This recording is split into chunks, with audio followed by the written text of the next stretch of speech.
embargo, si es que hay problemas de conexión, me avisan y apago la cámara para escaparme un rato y dejar la grabación que he preparado. No, mentira.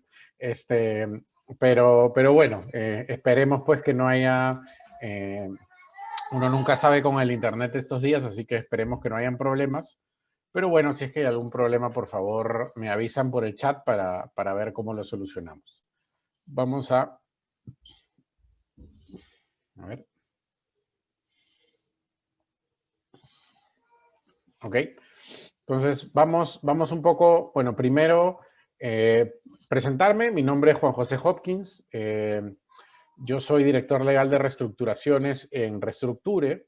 Reestructure es una empresa que nació hace algunos meses para brindar consultoría acerca de temas de reestructuración, tanto financieros como legales, ¿no? Nos pareció que efectivamente la reestructuración o una reestructuración de deuda no solamente tenía un aspecto, sino que tenía o era necesario verlo tanto del lado legal como del lado,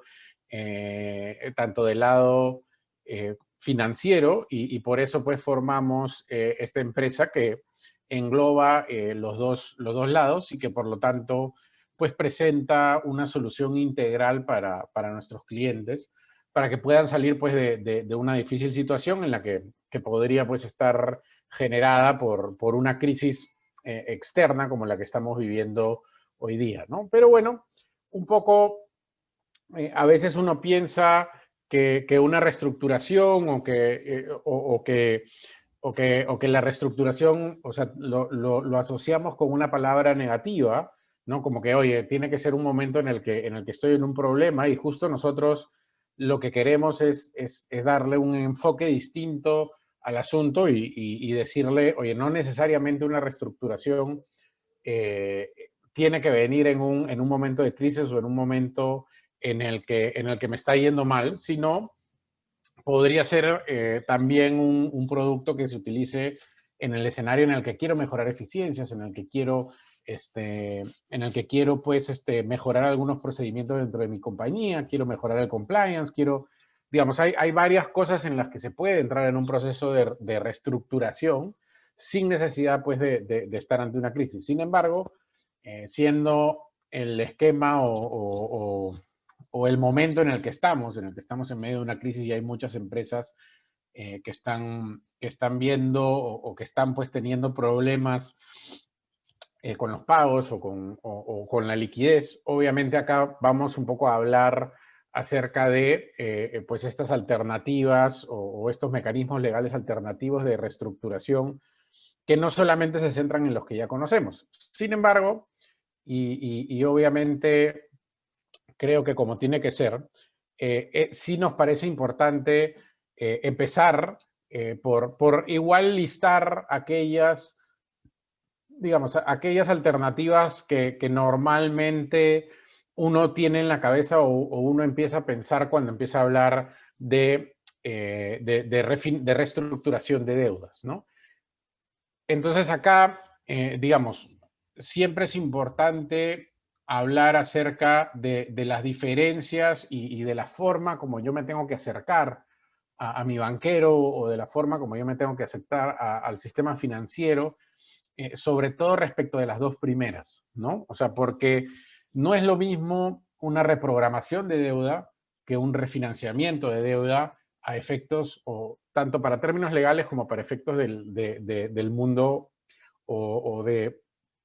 digamos, del sistema financiero peruano, ¿no? Entonces, un poco para hacer la diferencia o eh, para explicar la diferencia de manera sencilla, la reprogramación de deuda es sencillamente una corrida de plazos, ¿no? O sea, no pasa nada acerca o sea, el cronograma que yo antes decía, oye, te lo voy a pagar en 12 meses, ya no te lo voy a pagar en 12, sino te lo voy a pagar en 15, por ejemplo, ¿no? Pero lo único que voy a hacer es las cuotas que tenía que pagar hoy día, no te las voy a pagar hoy día, sino que te las voy a pagar en, no sé, en 3 meses. Algo así como lo que pasó al inicio de la pandemia, al inicio del estado de emergencia, perdón, cuando el Estado peruano dictó estas normas un poco para aliviar la caja de la empresa, ¿no? En el que en el que lo que se hizo y lo que se estableció bastante claro en la norma es que esto era una reprogramación sin refinanciamiento y lo que te permitía era pedirle al banco que tu cronograma te lo corriera 3 meses, ¿no? Entonces, nuevamente, ¿no? Si tenías cuotas que vencían en abril, mayo y junio, podías empezar a pagarlas en julio, ¿no? Eso obviamente generó que en julio las empresas otra vez estuvieran un poco cabezonas porque el estado de emergencia todavía no se terminaba de levantar y algunos bancos pues lo que hicieron fue generar 3 meses adicionales o generar un plazo adicional en el cual pues pudieran generar, digamos, generar o lograr que las empresas volvieran a generar capital. Entonces, esto es una medida que siempre es mucho mejor vista por el banco que un refinanciamiento, ¿no? Y normalmente es lo primero que yo me debería acercar a pedir porque, como veremos más adelante a más detalle, no afecta mi calificación crediticia en el sistema financiero, ¿no? Si yo era normal, después de una reprogramación debería seguir siendo normal. Si yo era CPP, debería seguir siendo CPP y así sucesivamente. Entonces, al no afectar esto mi calificación, pues lo que me permite es tener acceso todavía, a pesar de la reprogramación, a capital fresco y, bueno, a otras líneas de crédito en otras empresas del sistema financiero. Entonces, si es que tengo un problema, obviamente lo primero que debería pensar es en una reprogramación o si quieren en un aplazamiento de plazos de mi deuda. Ya si entramos al refinanciamiento, el refinanciamiento sí es totalmente distinto y obviamente sí tiene otras consecuencias legales, ¿no? Entonces, de que efectivamente me tengo... Ajá, ¿ves? Ya me están avisando que mi conexión a internet está inestable, así que lo más seguro es que apaguemos la cámara. Un segundo.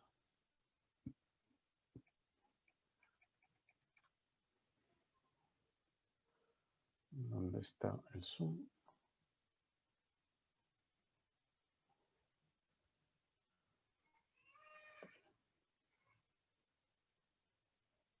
Ya. Entonces paramos el video, perdonen. Paramos el video para tener menos problemas de conectividad. Ok, entonces.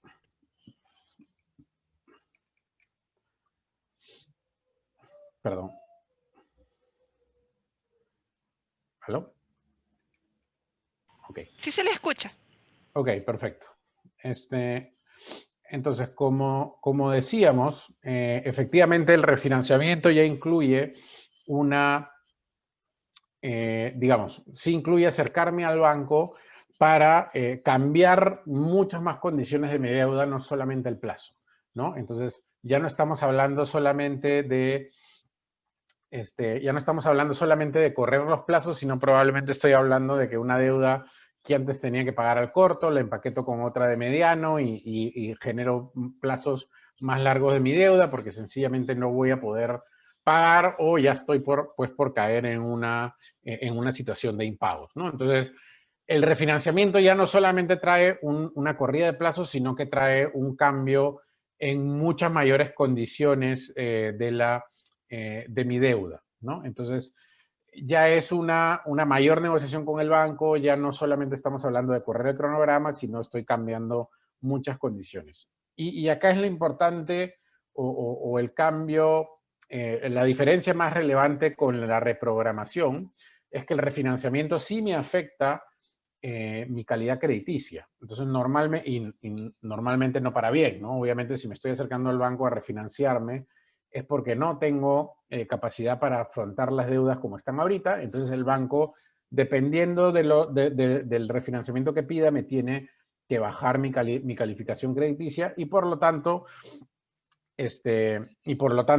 digamos, voy a tener menos acceso a crédito en otras empresas del sistema financiero o en la propia empresa del sistema financiero que me ha refinanciado. Y lo que es importante saber también acá, que a veces uno no se da cuenta, es que esa calificación crediticia desmejorada me va a perseguir mientras yo no termine de pagar ese refinanciamiento. Entonces, si yo refinancio, por ejemplo, una deuda que tenía que pagar en 6 meses y la refinancio a 3 años, por ser muy exagerado, mi calificación crediticia desmejorada me va a perseguir por los siguientes 3 años. Entonces, puede ser que yo esté pagando a tiempo mi deuda sin ningún problema y digo, oye, ¿por qué sigo saliendo en CPP o por qué sigo saliendo pues en deficiente o en la calificación que sea si yo estoy pagando a tiempo? Y es porque efectivamente estoy en medio de un refinanciamiento y el banco me tiene que reportar como tal, ¿no? Hasta que yo termine de pagar. Entonces, por eso es que es muy importante de que si voy a pedir un refinanciamiento, sepa que en ese momento mi calificación crediticia va a desmejorarse y me va a perseguir mientras yo no termine de pagar ese refinanciamiento. Entonces tengo que tener mucho cuidado al acercarme al banco con esta propuesta. Ahora, obviamente, lo que siempre se recomienda, o lo que en todo caso nosotros siempre recomendamos a nuestros clientes, es que este acercamiento con el banco no se haga en un momento en el que ya entré en un default, ¿no? En el que, por ejemplo, ya incumplí una cuota o sencillamente ya no puedo pagar 2 cuotas y están por acelerarme, entonces me acerco al banco para refinanciarme. No, o sea, uno debería tener ya o debería tener un manejo del negocio tal que sabe que la cuota, que el día de hoy la cuota que vence el 30, por decir cualquier cosa, no la voy a poder pagar. Entonces, en ese momento en el que yo ya sé que la cuota del 30 no la voy a poder pagar porque o pago la cuota o le pago a mi personal, ¿no? O pago en todo caso a mi gasto de proveedores, en ese momento yo debería acercarme al banco para que el banco me dé unas condiciones más provechosas, ¿no? Porque recordemos que a pesar de que a veces a nosotros no nos parece, los bancos o el negocio de los bancos no está en ejecutar garantías, sino está en efectivamente que le paguen las deudas en los plazos que es, ¿no? Entonces, porque eso así arma el costo del capital de los bancos. Entonces, es importante que si efectivamente voy a acercarme por un refinanciamiento, sepa en todo caso que uno, me va a perseguir mi calificación crediticia desmejorada y dos, que debería hacerlo antes de entrar en un default, porque si no, después de entrar en un default ya se vuelve un poco más complicado, ¿no? Y otra opción que puedo tener y que obviamente podría ser una opción valedera también, es una consolidación o una venta de mi cartera, ¿no? O sea, a veces, como digo, a veces se nos han acercado clientes que efectivamente dicen, oye, yo tengo créditos con 5, 6, X cantidad de bancos, que obviamente son muchos más bancos de los que deberían necesitar siendo un cliente del tamaño que es, ¿no? Siendo una mediana empresa o una pequeña empresa, pues tengo deudas con la mitad del sistema financiero. Entonces, obviamente, si es que tengo muchas deudas, me va a ser muy complicado hacer un tracking respecto de cuántos tengo que pagar o respecto de cómo puedo hacer. Entonces, siempre debo buscar la opción de consolidar o de vender la cartera para solamente tener que pagar una sola cuota y no tener pues que hacer malabares a la hora en la que están venciendo mis cuotas en varias instituciones financieras, ¿no? Ahora, acá es importante anotar que no solamente se puede consolidar o vender cartera a empresas del sistema financiero, ¿no? Existen proveedores de financiamiento alternativos el día de hoy, como fintech, como fondos de inversión o como otros, o como otros, digamos, jugadores fuera del sistema financiero que también están dando financiamientos, ¿no? Entonces, obviamente, o muchas veces las condiciones no son necesariamente tan buenas como las del sistema financiero, pero a veces en un momento digamos, en el que voy a entrar a impago, es mejor pues tener un préstamo con un mayor largo plazo, tal vez pagando una tasa de interés un poco más alta en estos momentos, pero entrar pues a un cronograma que me permita manejar mucho mejor mi caja, ¿no? Entonces puedo hacer una consolidación o una venta de cartera no solamente con una empresa del sistema financiero, aunque sí lo puedo hacer muchísimo mejor, ¿no? Porque obviamente o probablemente me dará alguna mejor condición para el préstamo a mediano o largo plazo que estoy buscando. O entonces siempre podré hacer una consolidación o una venta de cartera con alguno de estos fondos de inversión o alguno de estos proveedores de financiamiento que están por fuera del sistema financiero o que están por medios digitales, ¿no? Las fintech el día de hoy están obviamente cada vez ganando más terreno en la negociación de pymes, de MIPES, y pues hay muchas alternativas de financiamiento por fuera que me pueden ayudar, ¿no? Yo sé que algunas no son las mejores tal vez como persona natural, pero hemos visto muchas empresas que han utilizado, por ejemplo, los servicios de estas casas de préstamo que te hacen préstamos hipotecarios contra tu casa o contra la casa del accionista para que el accionista pueda tener caja dentro de la sociedad para hacer o para consolidar su deuda, ¿no? O para, en todo caso, para buscar capital en el interín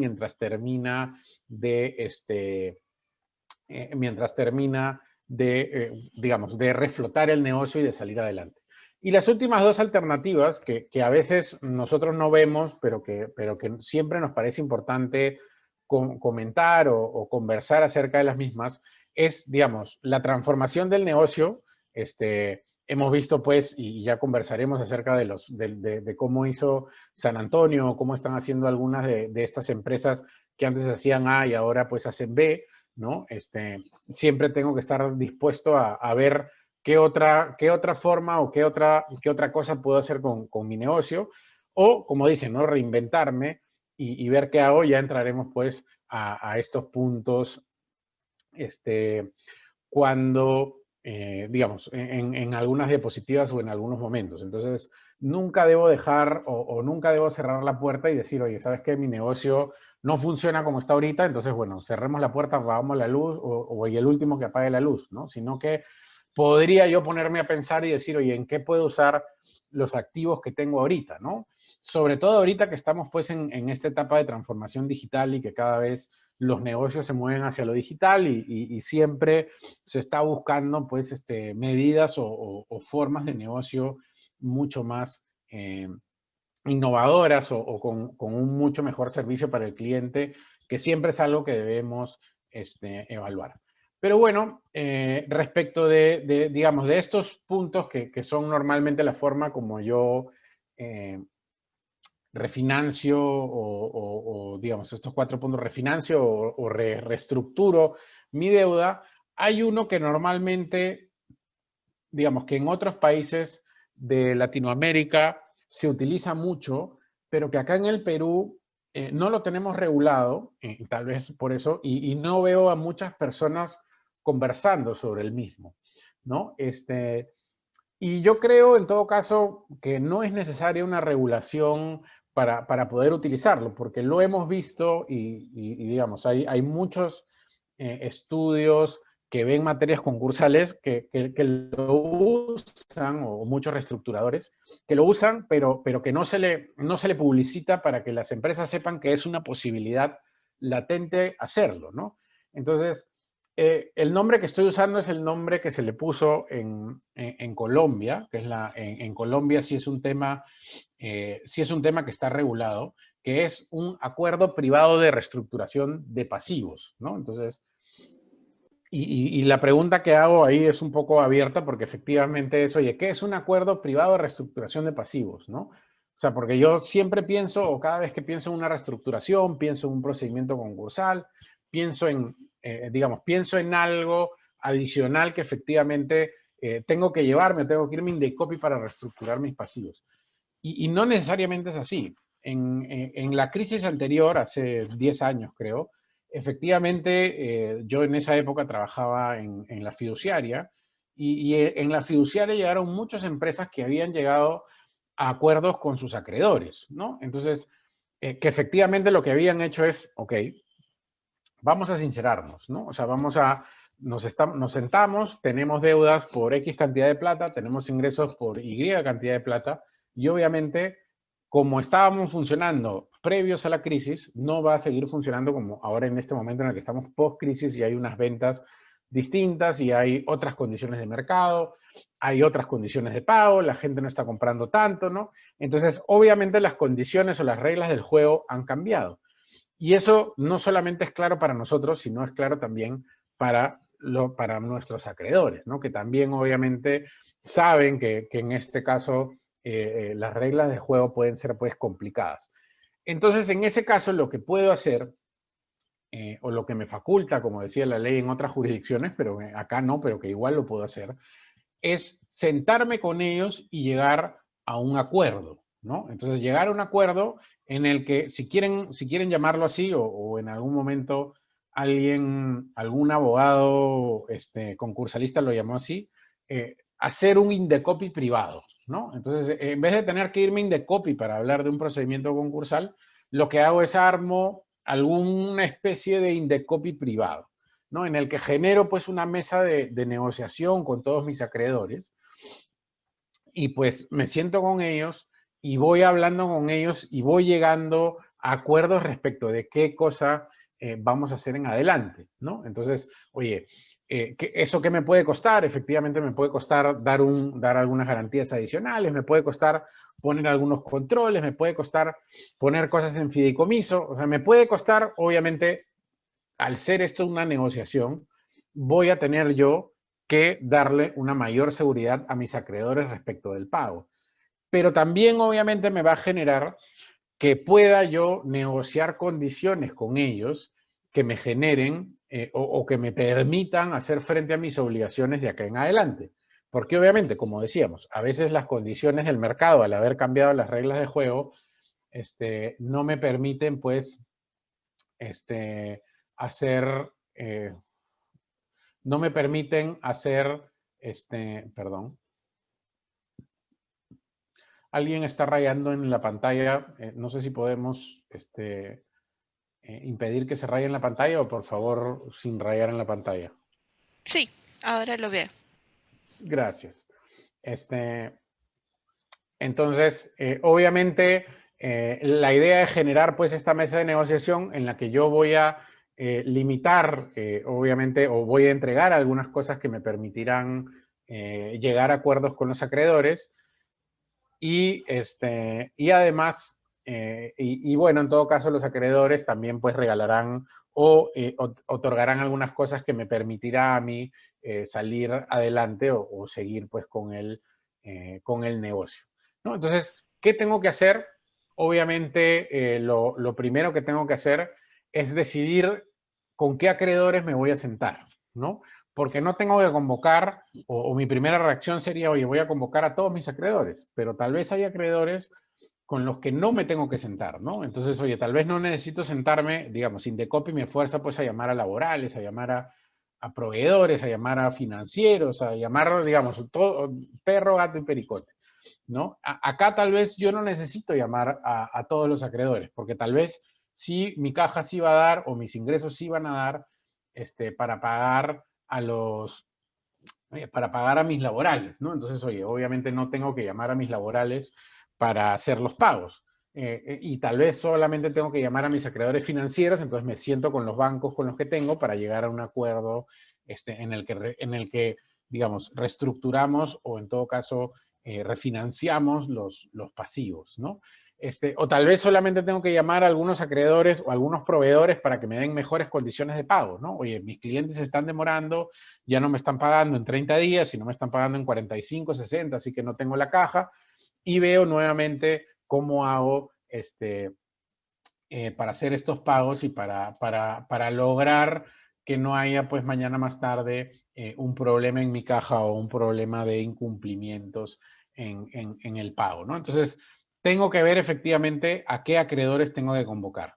Si es digamos, si es a todos, si es a un grupo o si es tal vez a uno solo, ¿no? O sea, tal vez tengo un solo acreedor grande que es mi proveedor más importante que con él necesito negociar condiciones comerciales más favorables, ¿no? Entonces, ¿qué pasará si no convocamos a todos los acreedores? Pues como decimos, al final lo que pasará es que el acreedor al que no convoqué, obviamente tendrá pues, digamos, se seguirá rigiendo bajo las condiciones específicas que teníamos antes de esta negociación, ¿no? Entonces, si no convoqué o si no llegué a un acuerdo con un acreedor, obviamente ese acreedor seguirá teniendo las condiciones anteriores y tendré un poco que cumplir con las condiciones que tengo con él, ¿no? Entonces, esa es la parte negativa, que efectivamente podría yo tener un acreedor un poco necesitado de dinero y al estar necesitado de dinero, pues no le va a interesar llegar a un acuerdo conmigo. Pero bueno, al final, digamos, esto es uno de los pasos previos que yo debería hacer de intentar llamar a los acreedores y de que todos entiendan de que, y muchas veces lo hacen, ¿no? De que, oye, si todos empezamos a hacer lo que se llama el efecto buffet, que también ya hablaremos sobre eso en un rato, antes de hablar pues un ratito sobre el PARC, que es de las últimas diapositivas.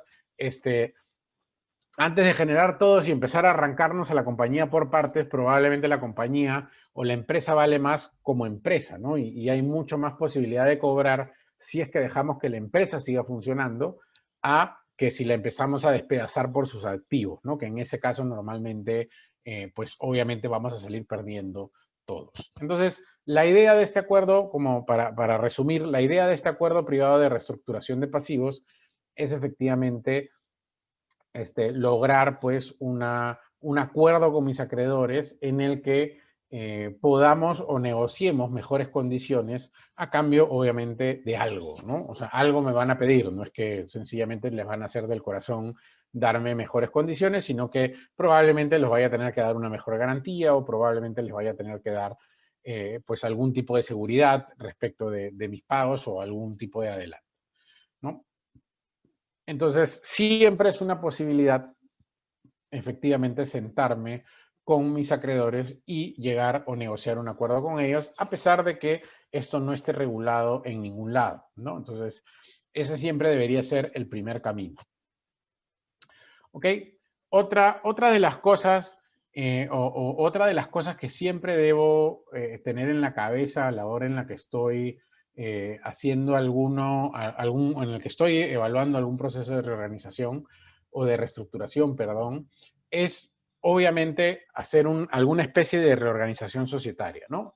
Y a veces cuando uno piensa en reorganización societaria, uno automáticamente salta hacia lo que es una fusión, una escisión o una reorganización simple, digamos, que son los métodos comunes o que son las cosas que uno normalmente habla de cuando están haciendo alguna de estas cosas, pero no necesariamente, digamos, para hacer una reorganización societaria voy a necesitar pasar por alguno de estos procesos. Obviamente, si es que los tengo a la mano y si es que puedo sacar alguna parte del negocio que no está funcionando o vender algún activo que lo tengo o que no me está generando ningún tipo de ingreso, obviamente lo voy a hacer, ¿no? Para tener un poco de caja.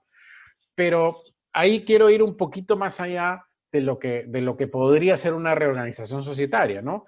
Y pues ahí lo primero que siempre decimos es, oye, veamos efectivamente cómo está funcionando la empresa por dentro, ¿no? O sea, veamos o sentémonos y empecemos pues a mirar cuáles son los procedimientos de la empresa. El día de hoy pues existen mecanismos de gestión que se denominan ágiles, ¿no? En el que efectivamente yo diseño algunos mecanismos. Ok, me dan una solución práctica. Voy a dejar de compartir. ¿Ya?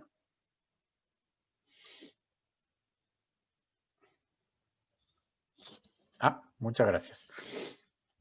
Gran consejo.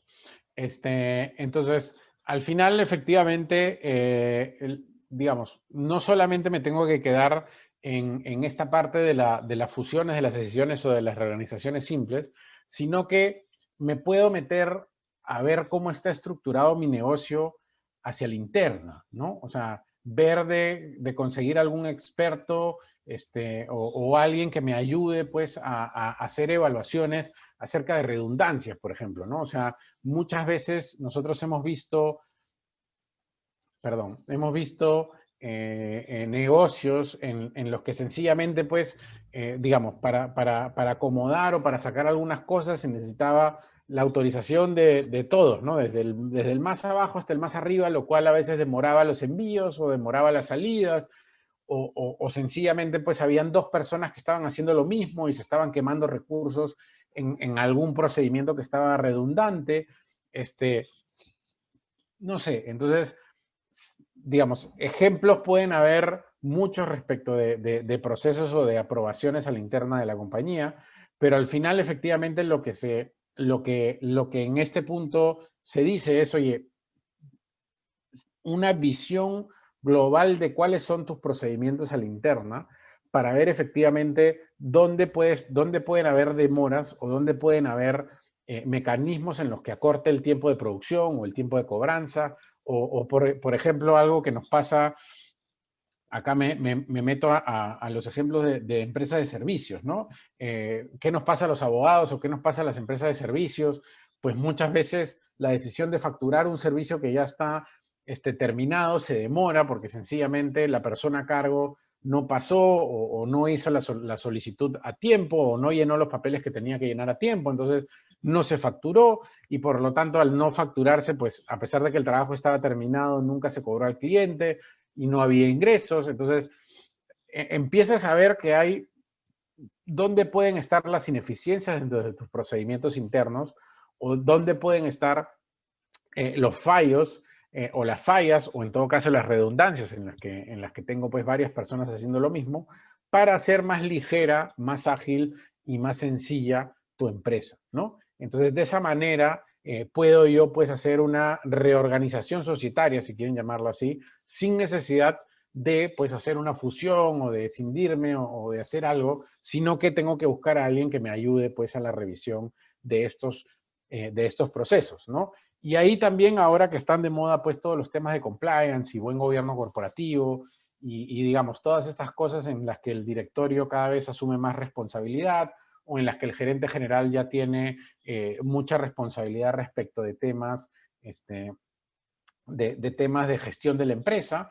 Entonces, también es importante, pues, que el directorio, que los gerentes generales se sientan y efectivamente vean o vean cómo cumplir o cómo estos temas de compliance también podrían ayudarnos a cumplir de una manera más eficiente con los procedimientos de la empresa, ¿no?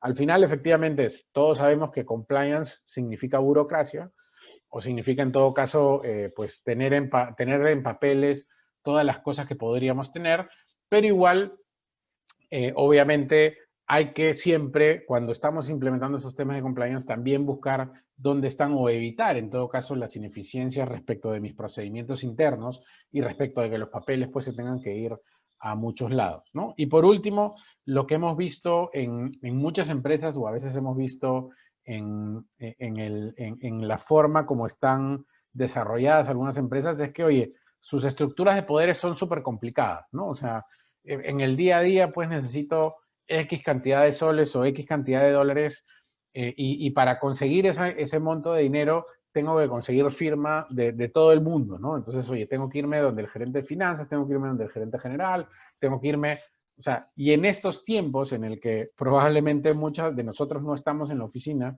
a veces esas cosas se vuelven un poco más complejas, ¿no? Entonces ahí siempre debemos ver cómo hacemos para que, obviamente, sin perder la seguridad de que mañana más tarde, pues, no esté alguien de muy bajo nivel, pues, haciendo transferencias por montos muy grandes, pero sí ver cómo hacemos más eficiente el tema de manejo de caja, el tema de manejo de poderes, cómo hago un cambio en la estructura de poderes que efectivamente me podría ayudar mañana más tarde, pues, a hacer más eficiente o más ligeros mis procesos, ¿no? Y, y ahí, obviamente, y tenemos que hablar el día de hoy en estos temas de poderes, de los temas de firma electrónica y firma digital, ¿no? O sea, ¿y por qué lo digo? Porque el otro día, pues, conversábamos con un cliente que nos decía, oye, quiero efectivamente ser más rápido porque mis procedimientos ahorita me fuerzan, pues, a que cada papel esté firmado, ¿no? A que cada papel esté firmado y firmado significa que tengo que tener un motorizado que va del punto A al punto B al punto C para recoger las 3, 4, 5 firmas que tiene que tener el papel, ¿no? O sea, porque parecía Ministerio Público, ¿no? O sea, necesitaba firma del área legal, firma del área de finanzas, firma del área de recursos humanos, y no sé, necesitaba 10 firmas, entonces, y todas las firmas tenían que estar manualmente al costado, entonces tenías un motorizado dando vueltas por Lima sencillamente porque se necesitaban 8, 9 o 10 firmas a la interna. Lo que le dijimos eso, y utilicemos un mecanismo de firmas electrónicas, ¿no? Pues, y en vez de estar, pues, en vez de estar dando vueltas, sencillamente te pones algún programa o alguna solución tecnológica que te ayude, pues, a hacer firmas más rápido, que te ayude a buscar firmas más rápido. Hay muchos programas ya. Claro, alguno de los gerentes nos dijo, oye, pero ¿y cómo vamos a hacer con los vistos al costado, no? O sea, porque tengo, o sea, estoy acostumbrado a tener vistos o a tener firmitas cada hojita con visto. Entonces le decimos, bueno, a ver, el programa o estos programas tecnológicos lo que te ayudan es a incluso tener un tema de que todo el documento, ¿no? Cuando yo firmo el documento entiendo que estoy visando todo el documento, entonces funcionan como un visto tecnológico, entonces me ayudan pues a tener o me ayudan a tener un sistema nuevamente más ágil, más sencillo a través de la firma electrónica. Y recordemos que desde un punto de vista legal, el día de hoy, una firma electrónica funciona o es tan legalmente aplicable como una firma manuscrita. Entonces, no hay ninguna diferencia desde un punto de vista legal entre un documento firmado por firma electrónica y un documento firmado por una firma manuscrita. Entonces, todos los beneficios que tengo en una firma manuscrita la voy a tener también en una firma electrónica, ¿no? Entonces, ahí tengo que tener cuidado y obviamente lo recomendable es hacerlo por firma electrónica porque la firma digital, a pesar de sus bondades, todavía no es un instrumento muy utilizado o que mucha gente tenga, ¿no? No mucha gente tiene este DNI nuevo, menos gente aún tiene su certificado de firma digital, entonces todavía está ahí. Entonces, para documentos internos, tal vez lo que puedo hacer es implementar mecanismos digitales que me ayuden un poco a hacer más ágil, más rápido, o en todo caso, pues a no tener que tener tantos documentos firmados físicamente, ¿no? Y un poco el otro tema que obviamente siempre tenemos que considerar es reinventar o ver la forma de cómo cambio mi negocio en estos momentos, ¿no? O qué es lo que está, y acá un poco la tendencia a la que está apuntando tanto los temas, digamos, tanto los temas legales como los temas financieros, como todo el mundo, es qué es lo que está buscando el cliente, ¿no? Y, y acá me muevo, o sea, sin entrar al ejemplo de San Antonio, me muevo a un negocio tan sencillo como el de restaurantes, ¿no? Entonces, eh, hasta hace unos años, o meses tal vez, pero bueno, hablemos de años, el negocio de los restaurantes era obviamente tener un restaurante, ¿no? Como su nombre lo dice, o sea, un sitio en el que yo hacía una reserva y en el que pues llegaba a ser uno de estos restaurantes pues súper famosos, tenía que hacer mi reserva con 6 meses de anticipación, si no, no había, ¿no? Entonces, obviamente ese era su negocio principal, ¿no? De ahí venía su mayor cantidad de facturación. Obviamente vino, y, bueno, antes incluso el estado de emergencia, pero en todo caso el estado de emergencia lo acentuó. Ya se estaba hablando de algo que se llaman los dark kitchens o las cocinas oscuras, ¿no? Y a veces uno diría, oye, ¿y qué es eso que suena tan feo o tan oscuro? Pues es un restaurante sin la parte del restaurante, ¿no? Entonces, ¿cómo es eso? O sea, es un restaurante que solamente cocina para delivery. Entonces, qué es lo que eso, cómo eso ayuda a mi negocio? O sea, porque tú dices, oye, efectivamente, a veces el restaurante, pues, digamos, tiene gastos que tal vez el día de hoy son innecesarios, ¿no? Como el alquiler del local, como los mozos, como la limpieza del local, como todos estos mostradores, ¿no? Digamos, todas estas cosas o todos estos productos que tengo en el mostrador, estos productos del mostrador que no necesariamente los voy a vender, entonces los voy a tener que ver. Entonces tiene un montón de procesos que el día de hoy probablemente se vuelven ineficientes o un montón de costos que no necesariamente los tengo que asumir. Entonces, ¿qué hago? Lo único que tengo es una cocina desde la cual yo cocino y saco productos de delivery, ¿no? Entonces, solamente hago delivery. Y eso ya se veía antes en los restaurantes, ¿no? Porque lo que los negocios de restaurantes se dieron cuenta es que la gente cada vez le gusta salir menos y prefiere pedir delivery de su casa, ¿no? La experiencia es distinta, efectivamente, porque no me atienden, digamos, al final probablemente tenga que lavar los platos y todas las molestias, pero igual el no tener que salir de mi casa y que la comida venga a mí, estaba generando un mucho mayor negocio que el sencillamente pues tener este local.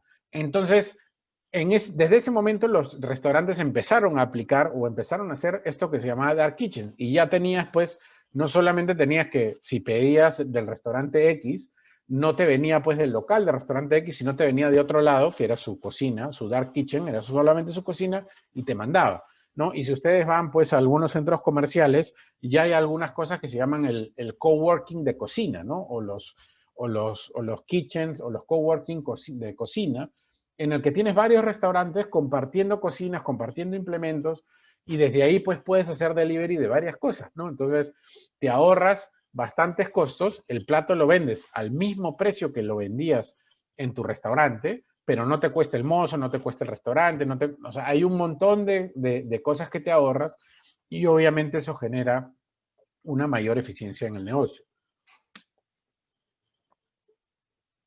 Obviamente esto mismo está pasando, por ejemplo, para empresas de retail en los temas de centros comerciales, ¿no? O sea, lo que se espera es que en unos años, y el otro día leíamos un artículo, o leía un artículo de gestión, en el que decía que el tiempo de los centros comerciales ha llegado a su fin, ¿no? Entonces, obviamente esto se está viendo en otras latitudes con mucha mayor fuerza, pero acá en el Perú uno de los negocios que más creció en los últimos años fue el de centros comerciales. Y acá, digamos, ya estamos hablando de que el negocio de centros comerciales llegó a su fin, porque nuevamente, si quiero estar en un centro comercial, tengo que pagar el local, tengo que pagar el alquiler, tengo que pagar el centro comercial, luz, agua, no sé, 1000 gastos, que si es que sencillamente tengo una página web desde la cual vendo, no tengo todos esos gastos y sencillamente me tengo que convertir en una empresa que tiene un almacén y que distribuye y que tengo que distribuir de la mejor manera posible. Entonces, el día de hoy, digamos, este estado de emergencia lo que me va a permitir es efectivamente ver cómo reinvento el negocio para volverlo más hacia lo que el cliente necesita, hacia lo que el cliente quiere, ¿no? Y recordemos que ya los millennials un poco están entrando digamos, a ser una de las masas más grandes de consumidores y los millennials no son mucho de salir ahora, ¿no? Mucho, todas las cosas les gustan desde el celular. Entonces, por eso es que estamos viendo pues el fenómeno de las startups, el fenómeno fintech y todas estas cosas que obviamente nos llevan a que cada vez más transacciones se lleven desde el mundo digital. Entonces, obviamente si es que me muevo hacia lo digital, tendré que tener en cuenta pues mis temas de datos personales y protección de privacidad. Cada dato que recibo, y justo hoy día leí una noticia de que uno de los bancos más grandes del Perú ha sido multado por la empresa o por la autoridad de datos personales por no cuidar los datos personales de su cliente, ¿no? Entonces, tengo que tener obviamente cuidado con los temas de protección al consumidor. El problema ahora de tener un mal delivery o tener una mala experiencia son las redes sociales, ¿no? En el que sencillamente si es que hago algo mal, pues aparezco en todas las redes sociales y pues si se vuelve viral, Dios nos agarre confesados, como dicen, porque efectivamente puede pues perjudicar mi negocio. Tengo que cuidar mi marca más que nada, ¿no? Porque efectivamente no puedo, siendo que todo se maneja por internet, obviamente tengo que tener mucho cuidado respecto de que no me estén copiando. Y el día de hoy hay asociaciones con empresas que complementen mi negocio, ¿no? O sea, no tengo yo que hacer el servicio de delivery, por ejemplo, ¿no? Puedo contratar a Rappi o Globo, bueno, ya no es Globo, ahora lo acaba de comprar otra empresa que no me acuerdo cómo se llama. Uber ya se fue, pero ahora Cabify está haciendo envíos, entonces puedo asociarme con otras empresas que complementen mi negocio y que no necesariamente tengo que hacerlo yo, ¿no? Entonces no es que, bueno, aunque hay algunas empresas que dicen, bueno, ya hoy día no necesito los mozos, entonces los mozos los convierto en motorizados y ellos reparten, ¿no? Entonces, hay algunas otras formas de pensar o de ver el negocio en el que me acerque mucho más al público y a la realidad en la que estamos viendo, ¿no? Entonces, es importante que si hay alguna oportunidad de reinventar o de hacer el negocio de manera distinta, es un buen momento para hacerlo o es un buen momento de pensarlo y sin necesariamente pues hacer una reestructuración, sino en ver cómo muevo o hacia dónde muevo mis esfuerzos comerciales, ¿no? Entonces, a ver, respecto de cuál camino obviamente tengo que decidir, o cuál es el camino que tengo que seguir para ver cuál es la mejor solución o cuál es la mejor forma pues de sacar mi negocio adelante en estos tiempos de crisis. Creo que siempre es importante sentarnos y empezar por lo que nosotros llamamos o nos gusta llamar como diagnóstico, ¿no? O sea, que es básicamente lo mismo que el doctor, ¿no? O sea, tú no vas al doctor y te receta el remedio antes de saber cuál es la enfermedad. Entonces, es necesario que el doctor sepa de qué está sufriendo, ¿no? Y para eso efectivamente te tiene que analizar, te tiene que hacer exámenes, te tiene que hacer, pues, no sé, ecografías o rayos X o no sé qué tanta cosa, entonces tiene que entrar, la reestructuración es algo similar, ¿no? O sea, tú no puedes ir y decir, bueno, solucioname el problema sin saber de qué estás sufriendo, ¿no? Entonces,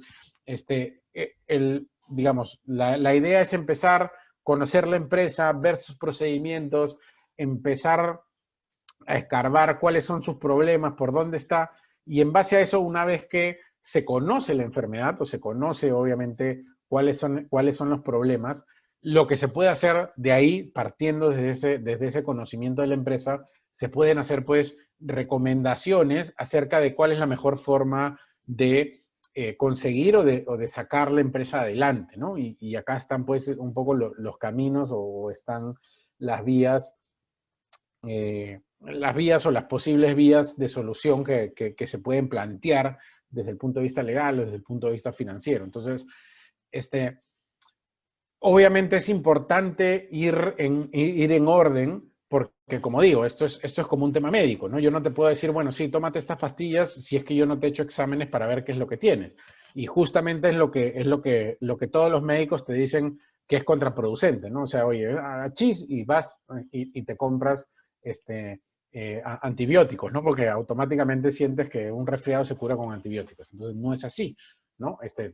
Tienes que ir al doctor, el doctor que te tiene que diagnosticar y de ahí te tiene que dar la mejor receta para curar tus males, ¿no? Y una vez que tienes las recomendaciones, obviamente lo que te queda es implementarla, ¿no? Es ir adelante con la implementación, que obviamente, digamos, ya puedes un poco tomarla o hacerla a la interna, o también puedes traer a un especialista que te ayude y te apoye con las formas de implementarlo y cómo seguir adelante, pues, con, con estos remedios que te ha dado, ¿no? Es igual como si tuvieras un doctor que te está acompañando a través de un tratamiento, ¿no? O sea, para seguir con el ejemplo del médico, pues si tienes un tratamiento largo, lo que puedes tener, pues, es un doctor que está ahí a tu costado y que te vaya ayudando con viendo que efectivamente estás viendo bien o en todo caso, qué se tiene que corregir, ¿no?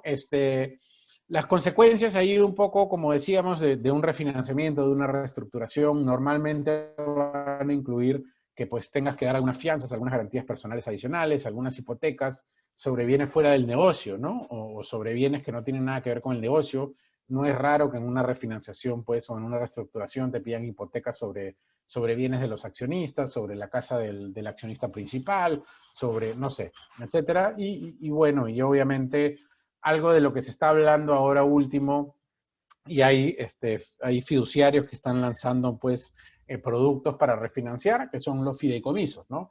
Un fideicomiso de flujos es una herramienta que puede ser muy poderosa para los acreedores porque les puede ayudar pues a tener cierta visión o cierto control respecto de la forma como la empresa está gastando su dinero y obviamente tener un mayor control respecto de esto, ¿no? Entonces, digamos, al final creemos que, como decíamos, el proceso de refinanciación no es sencillamente irnos de frente a Indecopi, sino que tenemos que pasar por algunas etapas, tenemos que ver cuál es la mejor forma de refinanciarme y tenemos que ser creativos y no ver necesariamente que esto es un mal momento, si no lo podemos ver como una oportunidad, como decíamos, de reinventar el negocio, de buscar otro camino, de pivotear y de ir hacia otras rutas que nos ayuden. Sin embargo, como suele pasar, a veces pues hay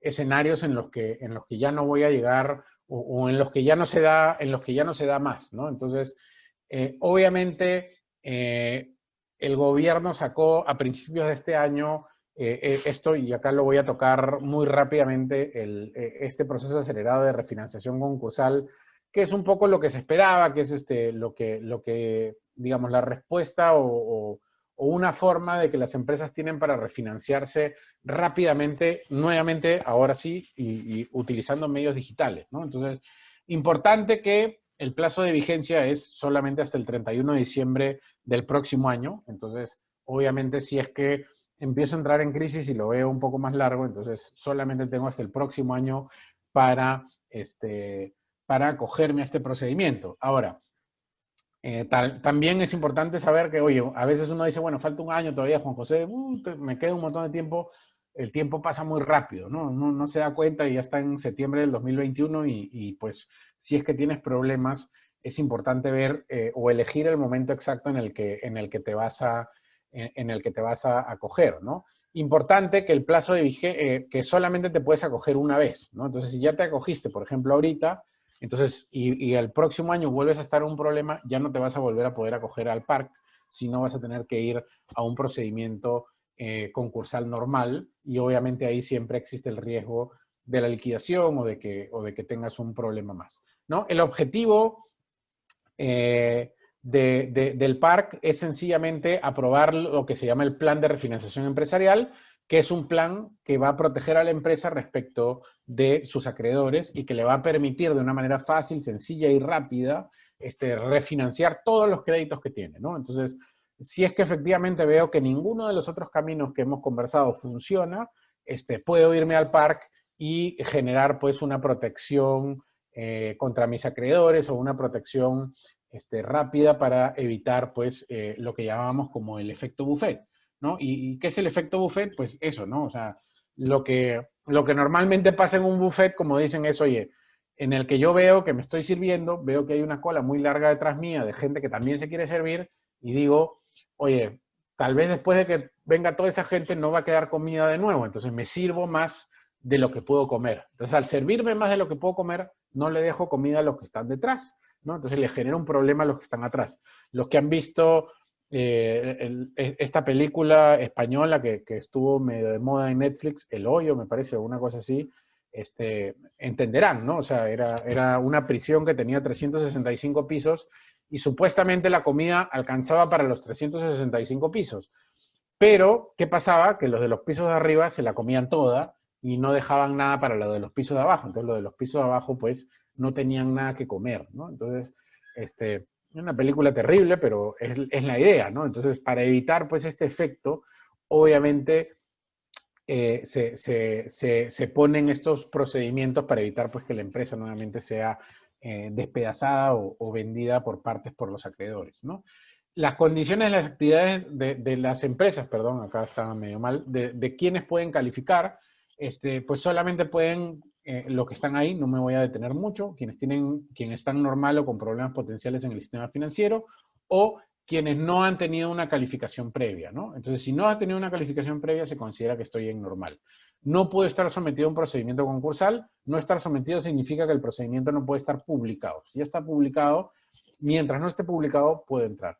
Y no tener pérdidas acumuladas por un monto mayor a un tercio del capital social pagado, ¿no? Si tengo muchas pérdidas acumuladas, no voy a poder ir al PARC. Entonces ahí tengo que hacer este análisis previo para ver si califico o no califico. ¿Ok? ¿Qué es importante en el PARC? Que durante el PARC, por ejemplo, como decíamos, se suspende la exigibilidad de las obligaciones. Entonces, no van a poder venir todos los acreedores, pues, a despedazar la empresa, sino que van a tener que un poco esperar a ver a qué acuerdo llegamos, ¿no? Y esto dura hasta que se aprueba o se aprueba el plan de refinanciación, ¿no? Una vez que se acuerde o se apruebe o se desapruebe, entonces el plan de refinanciación digamos, ya la inexigibilidad se terminará.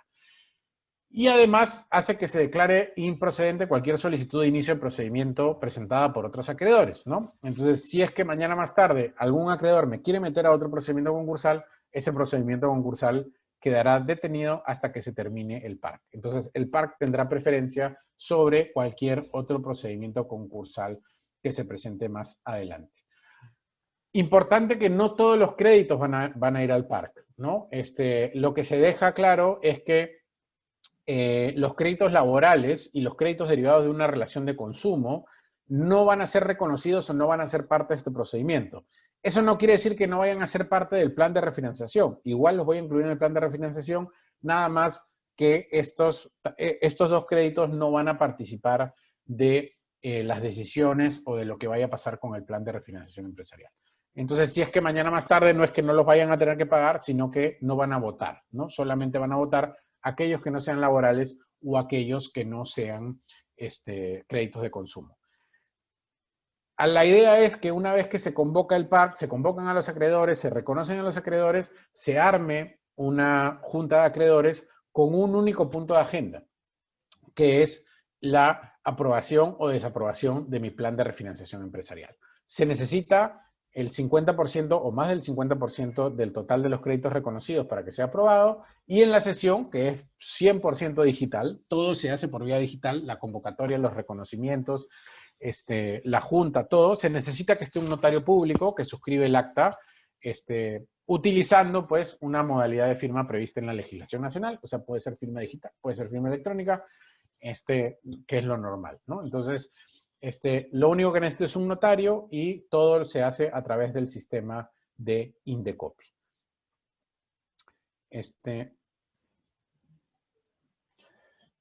Importante, la Junta de Acreedores no sustituye a la Junta de Accionistas y los gerentes siguen en su puesto, ¿no? Entonces no vamos a tener, pues, como en otros procedimientos concursales, una salida de la administración, sino que la administración se mantiene.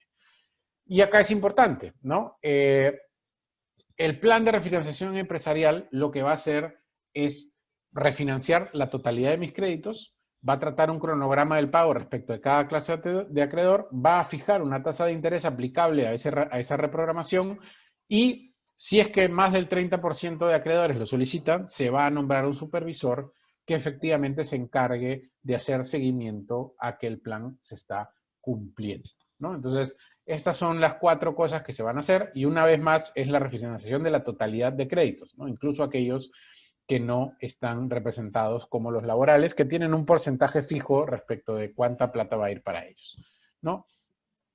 Y bueno, una vez que se ha aprobado este plan, el PARC termina, y en ese momento lo que empezará es la parte de ejecución. Si mañana más tarde la empresa o la entidad beneficiada incumple el plan de refinanciación empresarial, este se resuelve automáticamente, y por lo tanto los acreedores tienen derecho a solicitar el pago en los términos originalmente acordados, o sea, como si el plan no hubiera existido nunca, ¿no? Y con eso, digamos, volvemos a nada, y obviamente lo que va a tener que pasar es que voy a tener que iniciar, si es que quiero una protección concursal, voy a tener que iniciar una protección concursal normal, porque, como dijimos, el PARC solamente se puede usar una vez. Si ya lo usé y ya lo incumplí, no lo podré utilizar de nuevo. Siendo las 5 de la tarde, habiéndose cumplido un poco la hora exactamente en la que habíamos pactado, quiero darle muchas gracias por su atención, y los dejo para saber si es que hay alguna pregunta que nos puedan hacer llegar por el chat.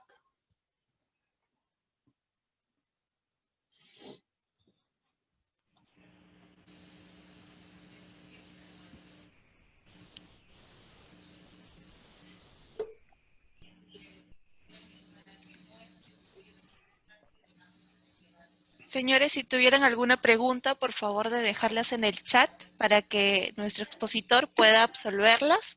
A la vez también aprovecho en compartir nuevamente el link de inscripciones para registrar su asistencia, ¿sí?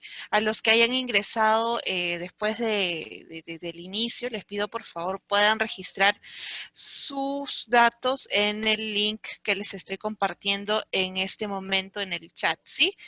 Bien, bien, profesor, ya están escribiendo algunos las preguntas. Veo aquí que está la pregunta de Katiuska Lui. Dice, ¿la vigencia para acogerse al PARC es hasta el 31 de diciembre de 2020 o 2021? 2021. Se está dando hasta el siguiente año. Bien, también está el comentario de Elvia Medalit, de la empresa Dolce Sal y Rosas. Está haciendo el comentario, felicitaciones al expositor, muy ilustrativa su ponencia. Gracias, gracias. Muchas gracias. Espero de verdad que les sirva, y que siempre pensemos, o sea, la idea de esta exposición es que siempre pensemos que hay otros mecanismos distintos de ver cómo salimos adelante en casos de crisis, ¿no? O sea, no es sencillamente, pues, digamos, reestructurar o refinanciar, que es un poco lo que hacemos todos, o lo que hacen todos, sino puedo ver algunas otras cosas, ¿no? Bien, si hubieran por favor, participantes que quisieran hacer sus consultas al expositor, por favor, de dejarlas en el chat o en todo caso tienen la opción de habilitar su micrófono para que puedan realizar su consulta a nuestro expositor, ¿bien? También acabamos de recibir la consulta del señor Arnold Pérez. La pregunta es esta. Un refinanciamiento ocasionado por una situación imprevista, entre paréntesis pandemia, y que se viene pagando puntualmente, también figurará en el sistema financiero como un CPP, por ejemplo, hasta que culmine la deuda. Sí, o sea, cualquier refinanciamiento, digamos, no es necesario, pero obviamente el banco tiene que seguir ciertas reglas para recalificar a la entidad. Entonces, lo normal es que efectivamente, si tú venías en normal y te acoges a un refinanciamiento, pases a CPP. Y este CPP lo que va a hacer es que te va a perseguir hasta, hasta que termines de repagar o de pagar no de repagar, sino de pagar este refinanciamiento, ¿no? Entonces, así lo vengas pagando puntualmente, o sea, digamos, así bajas a CPP porque es lo que corresponde por las obligaciones regulatorias de los bancos, bajas a CPP, lo pagas puntualmente todo el siguiente año, igual te vas a mantener en CPP. Sigues pagando, igual te vas a mantener en CPP, y cuando termines de pagar, entonces en ese momento automáticamente volverás a ser normal, ¿no? Entonces, por eso es que por eso es que siempre tenemos que tener cuidado respecto de los refinanciamientos y de cómo pueden afectar, porque obviamente cuando me recalifican, mi problema es que es más difícil encontrar crédito nuevo, ¿no? Entonces, cuando estoy en normal es muy fácil, pero cuando me recalifican,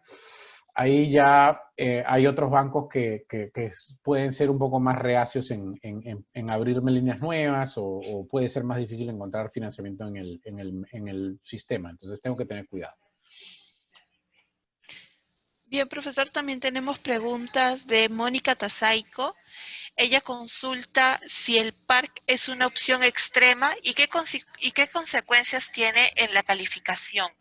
Y también qué diferencia hay con el trámite de Indecopi.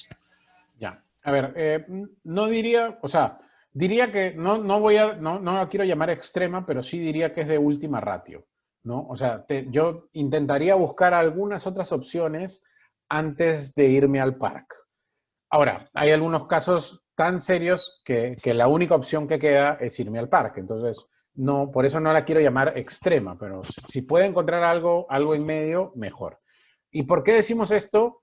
Porque efectivamente uno tiene consecuencias en la calificación. De todas maneras, si entro Indecopi, ya sea por el PARC o por un procedimiento concursal, mi calificación se va a ver deteriorada, porque quiere decir que no puedo pagar. Entonces va a ser difícil conseguir financiamiento nuevo o el financiamiento que voy a conseguir va a ser a condiciones mucho más extremas, ¿no? Y obviamente bajo el procedimiento concursal, entonces es mucho más difícil. ¿Y qué diferencias hay con el trámite de Indecopi? Se parece mucho al procedimiento preventivo. ¿Okay? Se parece mucho al procedimiento preventivo, pero la mayor diferencia son los plazos y la forma como se tramita, porque el procedimiento preventivo todavía necesita que yo me acerque a Indecopi y que haga algunos trámites y la junta es presencial. Entonces, en este caso es todo digital, ¿no? Desde la presentación de mi pedido de inicio de PARC, que lo hace el propio deudor, digamos, desde esa presentación, la publicación en los medios digitales de Indecopi también es digital, de ahí la convocatoria es digital, la junta es digital, y entonces no hay ninguna necesidad de que nos juntemos todos en un sitio. Entonces, eso hace que el trámite sea más rápido, ¿no? Sea más rápido, no hay, obviamente no hay tramitaciones, pues, digamos, no hay notificaciones que llegar, que no me llegó la notificación, entonces eso hace que todo sea más rápido. Esa es la diferencia más grande, porque se parece mucho a un preventivo, ¿no? En el sentido de que, oye, yo me subo a un preventivo y pues sencillamente me protejo mientras dure el preventivo. Entonces se parece mucho ahí. La otra diferencia es que obviamente no me pueden liquidar si me voy a un parque, ¿no? El preventivo, si yo pido un preventivo con protección, podría ser que me lo denieguen y pase a liquidación. En el caso del parque no me pueden liquidar. Entonces, Esa es la diferencia del procedimiento, diferencias con el procedimiento normal. Y recordemos igual que los dos son ante Indecopi, así que, digamos, todo es ante Indecopi. Bien, también está la pregunta del doctor Luis. Dice, buenas tardes, las soluciones brindadas son excelentes. Sin embargo, quería consultar si la consignación judicial u ofrecimiento de pago judicial es considerado dentro de estas opciones. Gracias. A ver, la consignación judicial es un mecanismo legal que se utiliza cuando, por alguna razón, yo no encuentro cuál, pero por alguna razón el acreedor no te quiere recibir un pago, ¿no? Entonces puede ser que efectivamente lo que él te esté diciendo es, oye, tú me debes 1000 y me estás pagando 100, entonces no te quiero aceptar el pago. Lo que tú puedes hacer es consignarlo judicialmente y de esa manera lo que haces es, evitar que mañana más tarde él te diga que no le has cumplido, ¿no? Entonces, efectivamente para eso sirve la consignación judicial, para cuando un acreedor no te quiere recibir el pago. Entonces, si es que quieres eso, para eso te sirve la consignación judicial, ¿no? O el ofrecimiento de pago judicial. Pero claro, no es un mecanismo de reestructuración o de refinanciación porque si tienes la plata, nada más que por alguna razón el acreedor no te la tiene que recibir, no te la quiere recibir, y para evitar que mañana más tarde te ejecuta, tú dices, oye, no, acá te pongo los mil que te debo, acá están, como tú no los quieres recibir, ahí están en el juez. Cuando quieras anda que el juez te los va a dar, y el juez funciona pues como este mediador, si lo quieres llamar en medio, ¿no?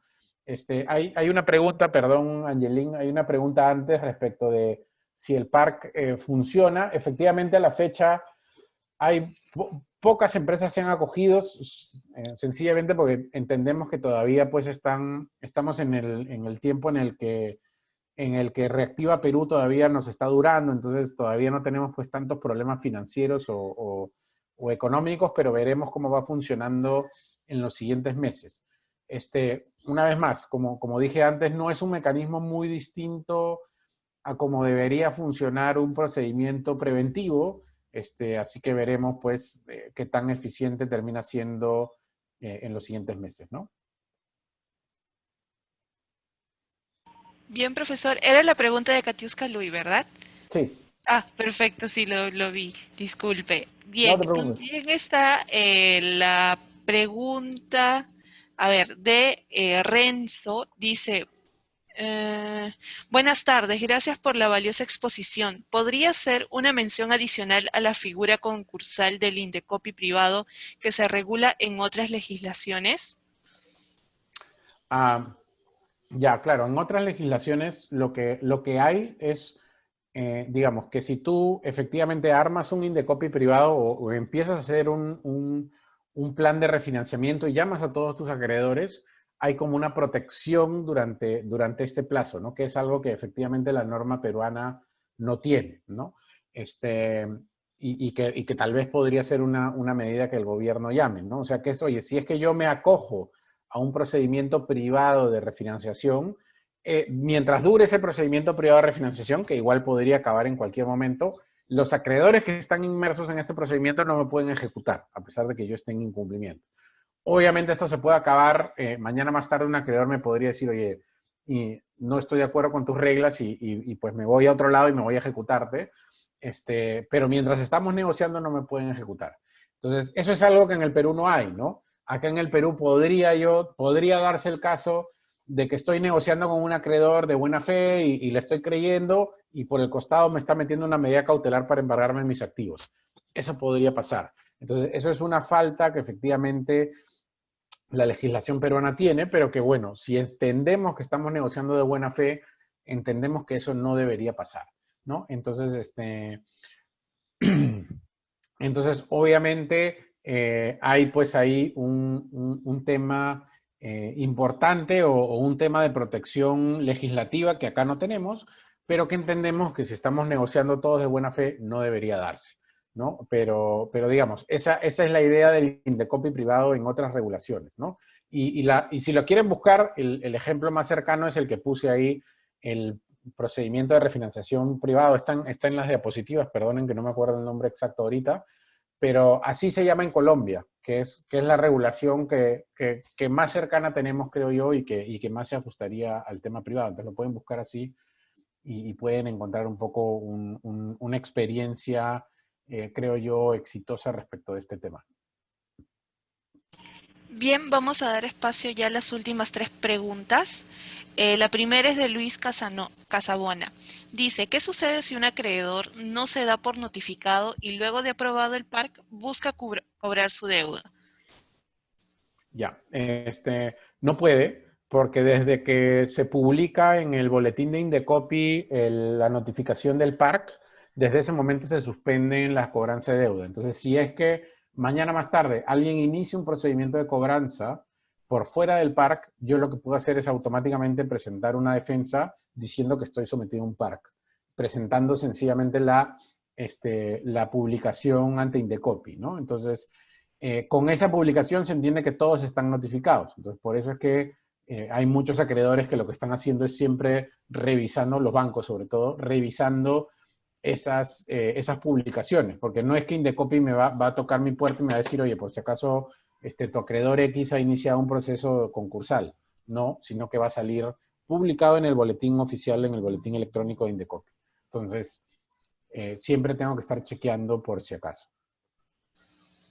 Bien, la segunda es la pregunta de Wilber Ayerbe. Dice, buenas tardes. Por una necesidad de cumplir con mis pagos de deuda, solicité el refinanciamiento de mi deuda. En este escenario estoy cumpliendo con mis cuotas. Sin embargo, solicité el programa Reactiva Perú y FAE Turismo. Pregunta, ¿tendré algún problema que no logre acceder a uno de estos programas del Estado? Depende cómo se haya afectado tu calificación crediticia, porque Reactiva Perú y FAEturismo están, o sea, tienen asociado al costado, igual que el PARC, que estés normal o en todo caso CPP, pero claro, me parece que en Reactiva era desde febrero hacia atrás y no sé cuál es el plazo de FAEturismo. Entonces, si tú has estado normal antes de esas fechas, no deberías tener ningún problema en acceder. Si no has estado normal antes de esa fecha, sino que tu reprogramación o tu refinanciación fue antes, o sea, no en el marco de esta crisis, entonces ahí sí probablemente vayas a tener un problema porque no vayas a cumplir con el requisito de calificación crediticia que te piden pues estos programas. Pero míralo, ¿no? O sea, mira tu calificación crediticia en Equifax, en Sentinel, en cualquiera de estas, y un poco vas a poder ver si es que estás normal o si es que estás CPP en el plazo que te piden, y si estás, no va a haber ningún problema en que accedas, ¿no?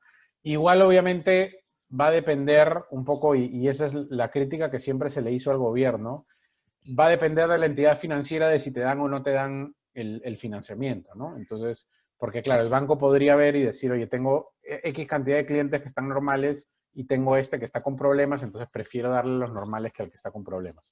Pero bueno, eso, digamos, esa es la crítica que siempre se hizo a estos programas y que bueno, no se ha corregido o en todo caso se ha intentado corregir con los FAES que van a entidades más pequeñas que asumen más riesgos que los bancos. Bien, la última pregunta es la continuación de la primera pregunta que hice de Luis Casabona. Ujú. Era, bueno, la pregunta sobre qué sucede si un acreedor no se da por notificado y luego aprobado el PARC cobra su deuda. ¿Puede solicitar que el PARC quede sin efecto? ¿Accionar vía judicial paralela al PARC? No se puede. No te puedes dar por no notificado del PARC porque nuevamente la notificación se da en el boletín de Indecopi y ahí se entiende que estamos todos notificados. Si no me presenté al PARC, obviamente ahí lo que te van a decir es eso es problema tuyo y no del deudor, ¿no? O sea, tú debiste haber sido lo suficientemente diligente y por eso es que digo que los bancos siempre están chequeando estas cosas para darte cuenta, ¿no? Obviamente, no te preocupes que el deudor de todas maneras te va, o sea, si tú estás en un procedimiento de cobranza, también la buena fe del deudor debería decirte que te avise, ¿no? Pero bueno, igual Indecopi, obviamente, el deudor a la hora de notificar qué deudas tiene, obviamente le tiene que avisar que tiene una deuda contigo. Ahora, si el deudor mintió en la declaración y no te declaró una cosa así, entonces podrías pedir una nulidad, pero ya eso es un análisis un poco más profundo, ¿no? O sea, si la falta fue tuya, que no te diste cuenta o el correo que pusiste no lo recibiste o no estás chequeando las notificaciones de Indecopy, entonces ahí no hay nada que hacer y no vas a poder ir a la vía judicial. Bien, profesor, esas han sido, perdón, todas las preguntas de los asociados. Más bien, vamos a dar por culminada la mesa de asesoría del día de hoy. Primero, agradecer a todos los participantes por haber asistido a lo que es nuestra mesa de asesoría virtual y también a usted, profesor, por haberse tomado el tiempo de, por favor, haber facilitado esta capacitación a todos nuestros asociados de la Cámara de Comercio. Al inicio del evento mencioné un punto importante que era el link de inscripciones para registrar su asistencia. Les pido por favor, quizás a quienes todavía no han registrado su participación, les pido por favor puedan realizarlo en este momento para poder considerarlos en el envío de lo que es el certificado de participación, que lo vamos a estar realizando el día de mañana en el transcurso de la mañana. Las diapositivas les comento que ya se encuentran en nuestra plataforma de asociado, donde ustedes ingresando con el usuario y contraseña pueden tener acceso a las diapositivas del evento de hoy día y también de las diapositivas de las mesas de asesoría que hemos realizado anteriormente.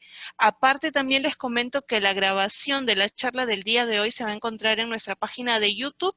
Nosotros contamos con una playlist dentro de nuestra página oficial de la Cámara de Comercio de Lima, en el cual hemos colocado la grabación de todas las mesas de asesoría que hemos realizado desde el inicio de la pandemia. Bien, nuevamente muchas gracias a todos los participantes, a usted también, profesor. No sé si gustaría de repente cerrar la charla con los asociados, con algunas palabras.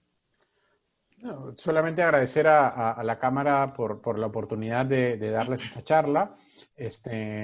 Y de verdad, nuevamente recordarles que sabemos que el tema de reestructuraciones es complicado, es duro, pero que efectivamente creo que hay que mirarlo con otros ojos para encontrar la solución que mejor se acomode a las necesidades de las empresas, ¿no? Y hay varias opciones, o sea, no piensen que solamente el parque es la única opción o que el procedimiento concursal es lo único, sino que hay muchas otras cosas que podemos hacer antes de llegar ahí.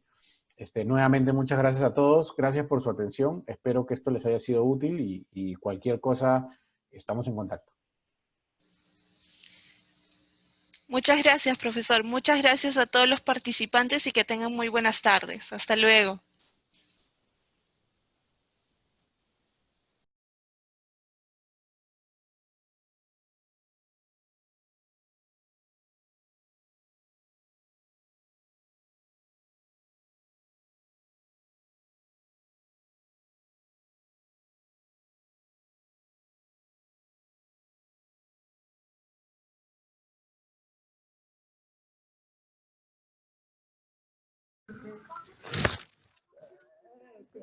Chocolate.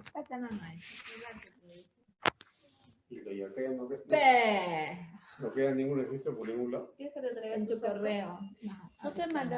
Pásame, ¿quieres que te lo abra para que te en mi tablet? No, Ah, ya no, pero ya no, ya terminó, gracias. Ay.